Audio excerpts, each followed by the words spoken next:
we have come together and gained some insights and clarification on this matter.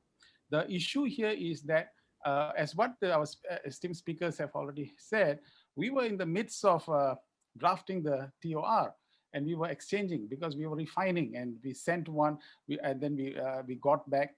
Many hours were spent in doing the terms of reference. Many hours. It was not simple because there were two challenges. One, to retain the intention of the Global Council to form the Global Council in the first instance. That means to say, we wanted to retain the purpose of that, which is supposedly to bring everyone together. At the same time, we wanted to make sure that the structure is not dismantled from Swami's formed structure. So there was a lot of effort towards this. But as we kept doing so, the communication broke down because when Brother Ratnaka's letter came, it was quite clear that the document that we were sending out were not emphasizing on the appointments. I think that is where the clear point was. So it was very obvious that the area of concern was in the area of the appointments, and that was what that was focused back. The actual document that we sent, terms of we actually thought that could be very much accepted because it was very inclusive. Everybody was there. I don't know whether how many of them would have actually seen both the terms of references, theirs and ours. And if you put it side by side, you can see that in our terms of reference, we had it as a coordinating, collaborating body.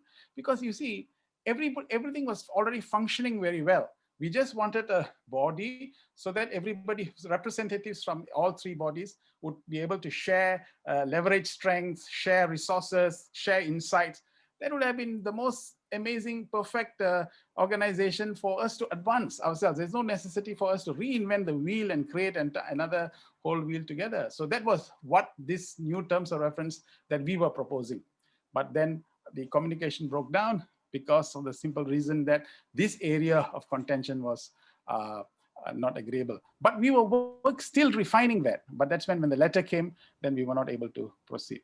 So what really broke the conversation down was the insistence that the Central Trust had that they would have to control the appointments. That was really what broke the camel's back, it seems. That was it. Brother Suresh is absolutely correct. But in addition to that, they were restructuring all the committees, subcommittees of the SSSIO. As we know, the way Swami organized it is that there are different zones, and within the zones, there are different levels of appointment, and there are committees and subcommittees. The whole structure was being reorganized under the direction of the Central Trust, not as equals. What Brother Venkat had mentioned was very correct, accurate. Unity is among equals.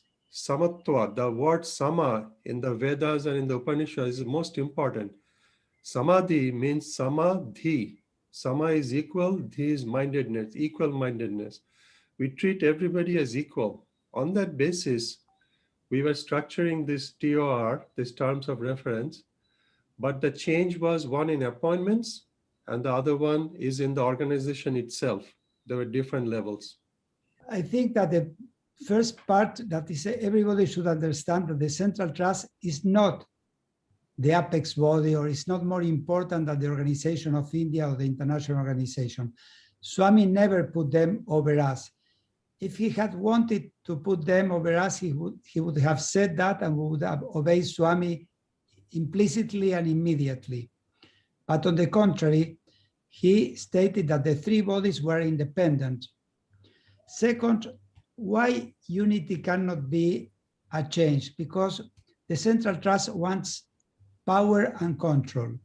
Three things they wanted: to appoint the key officers, starting by the international chair, to rule over the committees should report to them, and third, they wanted to appoint any person in any position at any time, whoever they liked.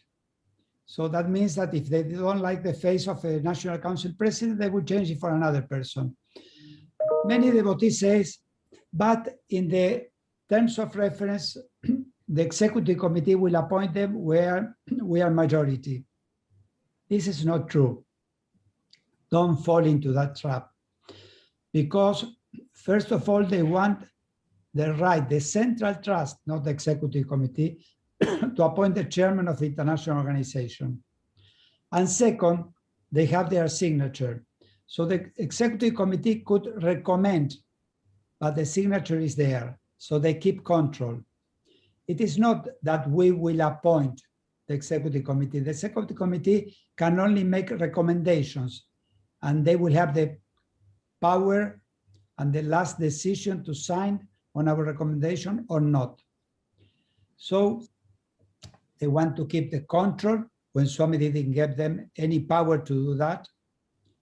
And they wanted to change the structure that Swami gave us, as they are doing now, replicating the international organization. When they speak about unity, instead of staying in the conversation with us, they just closed the door and started to call in every country, every center, and convincing them to move with them. And they are celebrating each center that moves with them.